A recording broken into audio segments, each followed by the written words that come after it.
November 1944, Camp Claiborne, Louisiana, 11:47 a.m. Obergefreiter Klaus Hoffmann stood at the entrance of the base PX store, watching something that made no sense. American soldiers, black soldiers in U.S. Army uniforms, were being turned away at the door. Meanwhile, the MP gestured for him and his fellow German prisoners to enter freely. Klaus had spent 18 months in a POW camp. He understood being the enemy. What he couldn't understand was this. The black sergeant who'd been refused entry stood rigid, eyes forward, jaw tight. His uniform had combat ribbons. The German prisoners wore blue denim with PW stenciled on the back. Yet the prisoners could buy Coca-Cola, cigarettes, and candy bars. The American soldier could not. Before we continue with what Klaus Hoffmann witnessed, we need your help to keep these forgotten stories alive. If you're already disturbed by what you're hearing, hit that like button right now. It tells YouTube to share this with more people who need to understand real history, not sanitized versions. Subscribe to this channel so you never miss another story that challenges what you thought you knew about World War II. And here's something we love. Drop a comment below and tell us where you're watching from. Your country, your city. We have viewers from Chicago to Johannesburg, from Paris to Tokyo. Did your family serve in a segregated military? Do you have connections to this history? We want to hear from you. Now back to Camp Claiborne, Louisiana, where Klaus Hoffmann was about to experience America's biggest contradiction. Klaus Hoffmann was 23 years old, from a small farming village outside Munich. He'd been drafted into the Wehrmacht in 1942, served in North Africa under Rommel, and surrendered to British forces in Tunisia in May 1943. By late 1943, he'd been transferred to American custody and shipped to Louisiana. He expected harsh treatment. He expected punishment. He expected to be treated as the enemy he was. Instead, he found himself living better than millions of American citizens. Camp Claiborne held nearly 3,000 German POWs. They worked on local farms, in lumber mills, picking cotton. They earned 80 cents per day in canteen coupons. They received the same rations as American troops. They had recreational facilities, volleyball courts, a small theater, educational classes. They could write letters home. They received packages from the Red Cross. Mail call happened every week. The guards were mostly cordial. Some spoke German.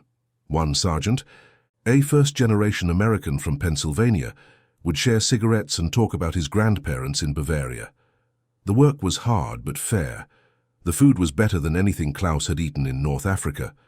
At night, the prisoners organized lectures, language classes, even a small orchestra. They performed Beethoven with instruments provided by the camp administration. Klaus had imagined prison camps would be like the stories he'd heard about Soviet camps, brutal, deadly, designed to break men. This was nothing like that. This was almost civilized. But within his first week, Klaus noticed something deeply wrong. The black American soldiers who guarded the camp, who drove the trucks, who worked in the kitchens, they lived in separate barracks. They ate in separate mess halls. They couldn't enter the same buildings as white soldiers. Klaus watched a black lieutenant salute a white private and receive a lazy, half-hearted response. He saw black soldiers step off sidewalks when white civilians approached. He noticed that black troops did the hardest labor while white troops supervised, and then there was the incident at the train station. In January 1944, Klaus was part of a work detail being transported to a lumber operation near Alexandria, Louisiana. The prisoners rode in a passenger car under guard. At a stop in a small town, the train paused for 20 minutes. The guards allowed the Germans to disembark, stretch their legs, smoke cigarettes on the platform. A small cafe next to the station sold coffee and sandwiches. The guards told the Germans they could purchase food if they wanted. Klaus and 4 other prisoners entered the cafe. The woman behind the counter looked surprised but served them. Hot coffee, ham sandwiches, apple pie. They paid with their canteen coupons, which the woman accepted without question. They sat at a small table eating real food, served like customers. Then Klaus saw them through the window. 3 black soldiers in full uniform stood outside looking at the cafe. One checked his watch. Another counted money in his hand. They approached the door. Klaus could see their faces clearly. Young, maybe 19 or 20. Tired. Hungry. The woman behind the counter moved faster than Klaus thought possible. She was at the door before the soldiers reached it. Klaus couldn't hear the conversation, but he saw her shaking her head, pointing. The soldiers stood there for a moment. One started to argue. The woman raised her voice. A white man appeared from the back, probably her husband, and stepped outside. His posture was threatening. The black soldiers looked at each other. Then they left. They walked away from the cafe, past the window where Klaus sat with his coffee and pie, and disappeared around the corner. Klaus looked at his sandwich. He looked at the other prisoners. Nobody spoke. One of them, a former schoolteacher from Hamburg named Peter, said quietly in German, "This makes no sense. They fight for this country. We fight against it. Yet we eat, and they starve." The guard supervising them, a young corporal from Ohio, must have understood some German. He looked uncomfortable. "It's just how things are here," he said. "Don't think about it too much." But Klaus couldn't stop thinking about it. At Camp Claiborne, the contradictions multiplied daily. German prisoners could attend church services in town on Sundays. They marched under guard to the local Lutheran church, where they sat in pews alongside American families. They sang hymns.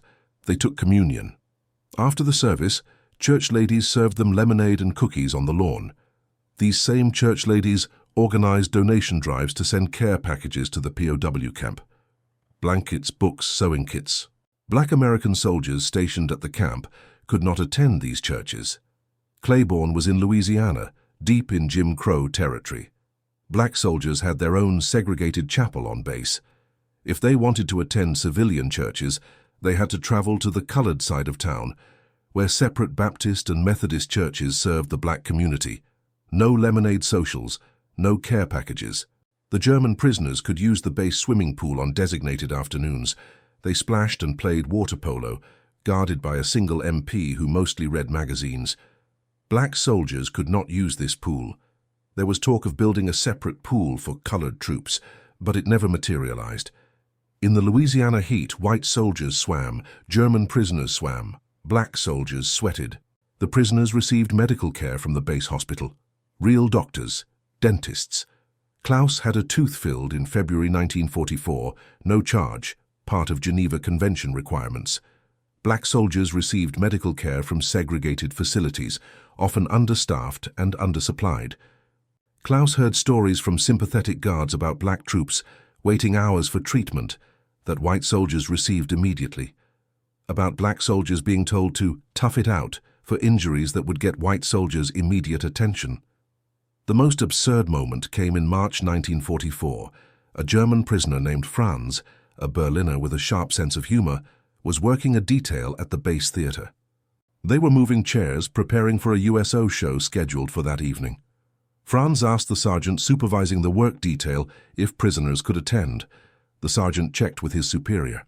The answer came back: yes, German POWs could attend the show if they sat in a designated section under guard. That evening, Klaus and about 40 other prisoners sat in the back rows of the theater. The show featured a swing band, a comedian and 3 singers. The white troops filled the middle sections. The black troops sat in a separate section on the far left side, behind a rope barrier. Klaus and the other Germans, enemy soldiers, men who'd fought to destroy America, sat in better seats than the black American soldiers who'd helped defeat them. During intermission, Klaus went to the latrine. He stood at a urinal next to a black private, a kid who looked about 18. The kid glanced at Klaus's PW uniform, then looked away. Klaus wanted to say something, to apologize, to explain that he found this situation insane. But what could he say? He didn't speak English well enough, and what difference would it make? As they washed their hands, the black soldier spoke. "Where you from?" His voice was neutral, carefully polite. "Germany, Munich," Klaus replied, struggling with pronunciation. The soldier nodded. "Long way from home." He dried his hands. "I'm from Alabama, 60 miles that way." He pointed south. "But I might as well be on the moon for all the difference it makes." Klaus didn't understand all the words, but he understood the tone. He recognized that bitterness. He'd heard it from men who'd been abandoned by their own command, left to die for political decisions they didn't make. The soldier left. Klaus stood there looking at himself in the mirror. He was wearing prison denims with PW on the back. He was the enemy. He'd shot at American soldiers in North Africa. He'd followed orders from a regime that started a war that killed millions. Yet here he stood, in a base theater, having just watched an American show, treated better than American soldiers whose only crime was the color of their skin. The pattern wasn't unique to Camp Claiborne. Klaus learned this from other prisoners who'd been transferred from different camps, and from guards who talked when they thought nobody was paying attention. At Camp Ruston, Louisiana, German prisoners attended movies in town theaters. They sat in the main section. Black American soldiers had to sit in the balcony or weren't allowed in at all. At Camp McCain, Mississippi, German POWs could eat at roadside diners during transport. Black American guards had to eat in the truck or wait until they found a restaurant that served colored customers. At Camp Hearn, Texas, German prisoners were allowed to work as laborers on local farms where they ate lunch with white farming families. Black American soldiers stationed nearby couldn't eat at those same tables. At Camp Tonkawa, Oklahoma, German prisoners attended local social events, dances organized by church groups, picnics, community gatherings. Black American soldiers were restricted to base or to segregated areas of town. The Geneva Convention required that POWs be treated humanely, given adequate food, shelter, and medical care. The U.S. followed these rules meticulously, but there was no Geneva Convention protecting Black American citizens from their own country's laws. In April 1944, a new prisoner arrived at Claiborne, a Luftwaffe pilot named Johann, who'd been shot down over France. Johann had been held briefly in England before transfer to the States. He spoke better English than most prisoners, learned from British guards and American movies. He was arrogant, still full of Nazi ideology, convinced Germany would win the war despite mounting evidence to the contrary. Johann loved the irony of the American system. He'd laugh about it openly. "Look at this," he'd say, gesturing at the segregated camp. "They call us the racists. They call Hitler a monster, but look, they treat their own people worse than they treat us. They put their black soldiers at the back of everything, but put German prisoners at the front. This is proof that we're right about racial hierarchy." Klaus wanted to punch him. Several times he almost did. But Johann was right about one thing. The hypocrisy was staggering. You couldn't claim moral superiority over Nazi Germany while running a Jim Crow system that treated Black American soldiers as second-class citizens in their own military. Peter, the schoolteacher, put it differently. "This isn't proof that Hitler was right," he said quietly one night in the barracks. "This is proof that evil exists everywhere. Germany doesn't have a monopoly on racism. We're just more honest about our brutality. Americans hide theirs behind laws and politeness." The worst incident Klaus witnessed happened in July 1944. A work detail of prisoners was repairing a road outside the camp. The day was brutally hot, over 100 degrees, humidity crushing. The guards allowed the prisoners to rest in the shade of some trees every hour. They provided water. One guard even drove to town and returned with ice cream bars, which he distributed to the prisoners. A truck passed on the road, a military transport carrying black soldiers. The truck had no cover. The men sat in the open bed, fully exposed to the sun. Klaus could see that several of them looked sick from heat. One was slumped against the side of the truck, barely conscious. The truck didn't stop. It kept driving. Klaus watched it disappear down the road. He asked the guard why the truck didn't stop. The guard shrugged. "Different unit, different command, not my problem." "But they're soldiers," Klaus said, struggling with English. "American soldiers, they need help." The guard looked at him like he was simple. "They're colored troops. They got their own supply chain, their own medical. It's separate." "Separate," Klaus repeated, "but not equal." The guard gave him a sharp look. "You learned that phrase quick." "I have eyes," Klaus said. "I can see." The D-Day invasion happened in June 1944. News filtered into the camp slowly. Through newspapers and radio broadcasts the prisoners were allowed to hear. Klaus knew the war was lost. Most of the prisoners knew. They'd known since Stalingrad, really, though some still clung to impossible hopes. But the news from France meant something else too. It meant Black American soldiers were fighting and dying on European beaches. Klaus knew this because the black soldiers at Camp Claiborne talked about it when they thought prisoners couldn't hear. They talked about brothers and cousins and friends in the 92nd Infantry Division, in the 761st Tank Battalion, in combat engineer units and port battalions. They talked about black troops bleeding into French sand, drowning in the Channel, burning in tanks. And Klaus knew that when those soldiers came home, if they came home, they'd return to a country that treated German POWs better than it treated them. In August, a new group of guards arrived at Claiborne, men returning from Europe who'd been wounded and reassigned to stateside duty. One of them, a white sergeant from Georgia named McKinney, had fought in North Africa and Sicily. He'd been there, at some of the same battles where Klaus had fought on the opposite side. McKinney was assigned to supervise a prisoner work detail at the motor pool. Klaus was part of the detail. They were changing oil in trucks, basic maintenance work. McKinney watched them work with an expression Klaus couldn't read. Finally, he spoke. "You boys from Rommel's bunch?" Several prisoners nodded. Klaus said, "Yes. Africa Corps." McKinney lit a cigarette. "Fought you bastards at Kasserine Pass. You damn near kicked our asses that day." He said it without anger, just stating fact. Lost a lot of good men. Klaus didn't know what to say. War is war. Yeah. McKinney smoked, thinking, "You know what's funny? I'm standing here watching German prisoners change oil in American trucks. You're getting 3 meals a day, sleeping in beds, writing letters home. Meanwhile, the colored boys who helped beat you, they're still getting shit on." He shook his head. "I've been trying to figure that out since I got back. Can't make sense of it." "I also cannot make sense," Klaus said. "It is wrong." McKinney looked at him surprised. "That's the first time I've heard a German say something was wrong. Usually you boys just follow orders and don't think about it." Klaus put down his wrench. "I follow orders. I fight for Germany. But I have eyes. What I see here, this is wrong. You fight to defeat Hitler, to defeat racism, yes? But your country does same thing. Different, but same."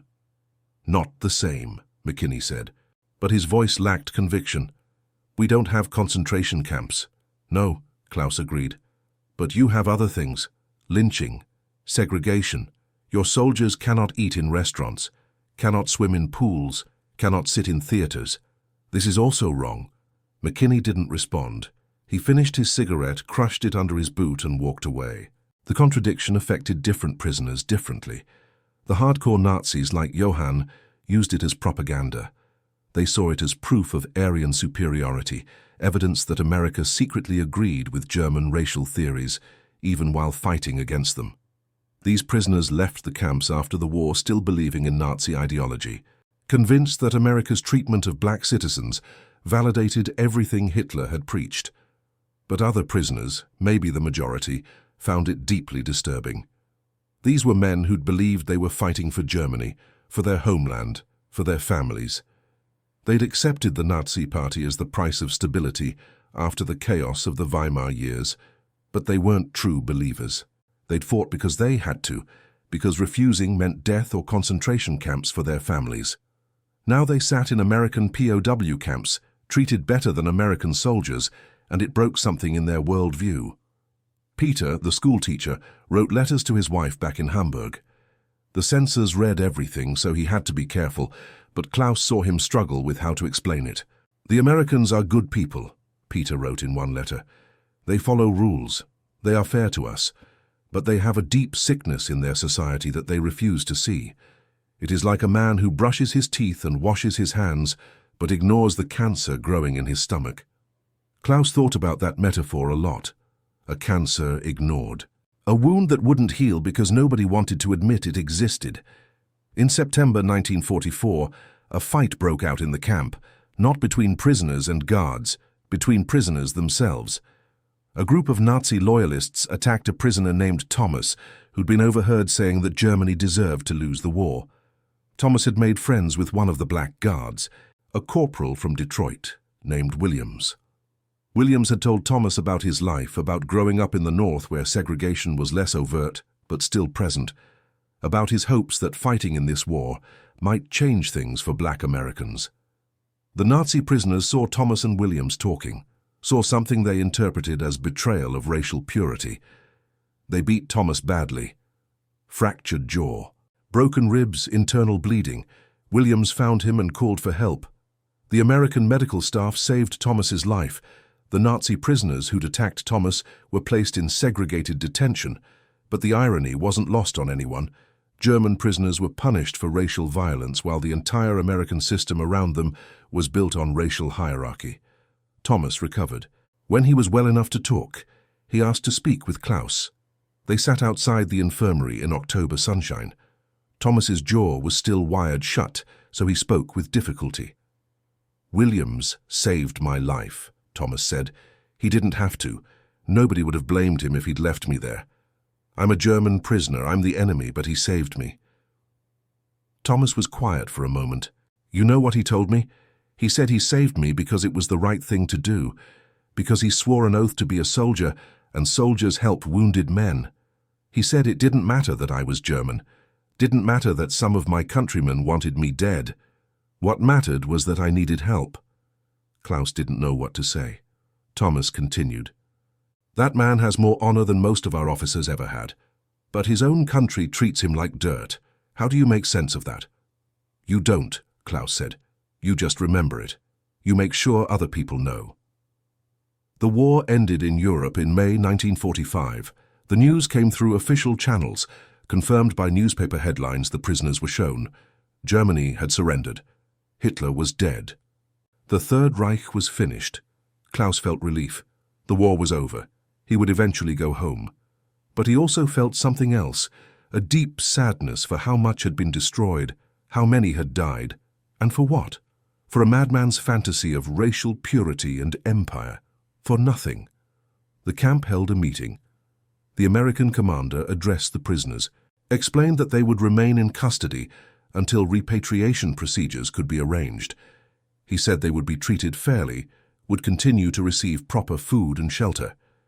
He reminded them that they were bound by the Geneva Convention and expected to behave accordingly. Then he said something Klaus never forgot. "You men are going home to a destroyed country. You'll face hardship. You'll rebuild. But remember what you've seen here. Remember that democracy means treating all people fairly. If you learn nothing else from your time as prisoners in America, learn that much." Klaus wanted to laugh, to scream. Democracy means treating all people fairly. But you don't treat all your people fairly. You have an entire population of citizens you treat as second class. How can you lecture us about democracy when you practice segregation? But Klaus said nothing. None of the prisoners said anything. They were dismissed. That evening, Klaus and Peter and Thomas sat together, talking quietly in German. They knew they'd be going home soon, maybe weeks, maybe months. They talked about what they'd find there: destroyed cities, dead relatives, an occupied country divided between victors.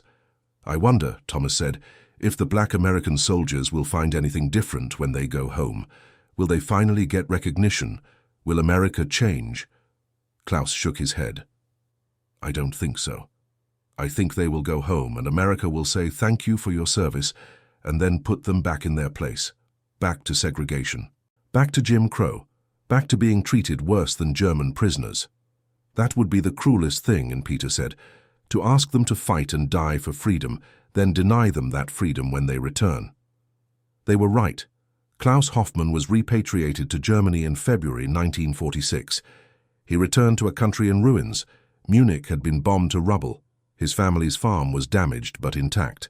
His father had died in an air raid. His mother and sister had survived. He settled into the hard work of rebuilding, clearing debris, planting crops, finding some kind of normal life in the catastrophe. He married in 1948, had 3 children, worked as a mechanic, then as a warehouse supervisor. He lived a quiet life in a quiet village, like millions of other Germans who'd survived the war and wanted only to forget and rebuild. But he never forgot what he'd seen in Louisiana. In the 1950s, when he read about the American civil rights movement in newspapers, he thought about Corporal Williams, about the black sergeant refused entry at the PX, about the soldiers who couldn't eat at the cafe, couldn't swim in the pool, couldn't sit in the theater. He wondered if any of them were still fighting, still trying to force America to live up to its own ideals. In 1963, when he saw photos of police turning fire hoses on black protesters in Birmingham, he thought about the contradiction. America had defeated Nazi Germany, had stood up to Hitler's racial ideology, had proclaimed freedom and democracy. Yet 20 years after the war, black Americans still had to fight for basic rights. He told his children about his time as a POW. He told them about the kindness of many American guards, about the fairness of the treatment he'd received, about the adherence to the Geneva Convention. But he also told them about the segregation, about the black soldiers who'd been treated worse than enemy prisoners. He wanted them to understand that evil was complicated, that good people could participate in unjust systems, that contradictions could exist within the same country, even within the same person. His children asked him if he hated America. He said no, he didn't hate America. He felt sad for it. Sad that it had come so close to being truly great, but couldn't see its own hypocrisy. Sad that it had defeated external evil while nurturing internal evil. In 1984, Klaus Hoffmann died of heart failure at age 63. His obituary mentioned his service in the Wehrmacht, his time as a POW, his work as a mechanic. It didn't mention his observations about American segregation. His family knew, but they didn't think it was important enough for a German obituary. Corporal Williams, the guard who'd befriended Thomas and saved his life, returned from the war in late 1945. He settled in Detroit, worked in an auto factory, married, had 4 children. He participated in the civil rights movement in the 1960s, marched, protested, fought for voting rights and housing equality. He died in 1994. His obituary mentioned his military service and his civil rights activism. It didn't mention that he'd served at Camp Claiborne or that he'd guarded German POWs who lived better than he did. The two men never met again after the war. They lived on different continents, spoke different languages, had different lives, but they'd both witnessed the same contradiction: a democratic country that preached equality while practicing segregation, an army that fought against Nazi racism while enforcing American racism, a system that treated enemy prisoners better than its own citizens. Camp Claiborne closed after the war. The German POWs were repatriated, the base was deactivated and eventually abandoned. Today, only concrete foundations and a few rusted signs remain, slowly being reclaimed by Louisiana pine forest. There is no memorial at the site, no plaque explaining what happened there, no museum display showing the photographs of German prisoners swimming in pools while black American soldiers sweated in segregated facilities. No educational program teaching about the contradiction Klaus Hoffmann witnessed. Most Americans don't know that German POWs were often treated better than black American soldiers during World War II. It's not in the popular narrative of the war. The story we tell ourselves is simpler. America fought against evil, defeated the Nazis, saved the world for democracy. We don't talk much about the segregated military. We don't dwell on the fact that black soldiers fought for a country that denied them basic rights. We don't mention that enemy prisoners could eat at restaurants that refused service to American soldiers. But it happened. In Louisiana, Mississippi, Texas, Oklahoma, and dozens of other states, German POWs experienced freedoms that black Americans couldn't access. They saw the contradiction. They witnessed the hypocrisy. Some used it to justify their Nazi beliefs. Others found it deeply disturbing, a wound in the American soul that wouldn't heal. The black soldiers who served in World War II returned home to a country that had not changed. The same segregation, the same discrimination, the same violence. Some of them became leaders in the civil rights movement, determined to force America to live up to its ideals.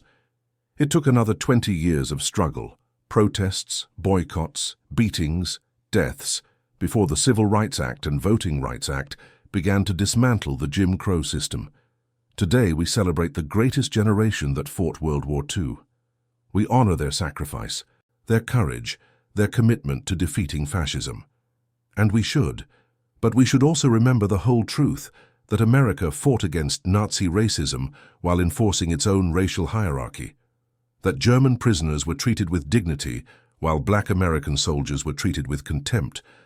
That the fight for freedom abroad didn't mean freedom at home. Klaus Hoffmann saw this contradiction. He couldn't make sense of it. 70 years later, we're still trying to make sense of it. still trying to reconcile the America that defeated Hitler with the America that practiced segregation, still trying to understand how a country could be both liberator and oppressor, both hero and villain, both beacon of freedom and enforcer of inequality. The answer is uncomfortable. America was and is all of these things at once. The country that proclaimed all men are created equal while enslaving millions. The nation that fought for democracy while denying it to its own citizens. The military that defeated Nazi Germany while running segregated units. The contradiction Klaus Hoffmann witnessed wasn't an anomaly. It was America showing its true self. Complicated, hypocritical, capable of both tremendous good and profound evil. If this story moved you, if it made you uncomfortable, if it challenged what you thought you knew about World War II, that's the point. History isn't simple. Heroes aren't perfect. The good guys weren't always good to everyone. Hit that like button to help this story reach people who need to hear it. Subscribe to this channel for more forgotten history that doesn't fit the comfortable narrative. And drop a comment below. Tell us where you're watching from. Tell us if this story surprised you. Tell us if your family experienced segregation or if you served in the military. These conversations matter. These memories matter. These truths matter. Thank you for watching. Thank you for remembering. Thank you for being willing to sit with uncomfortable history and learn from it.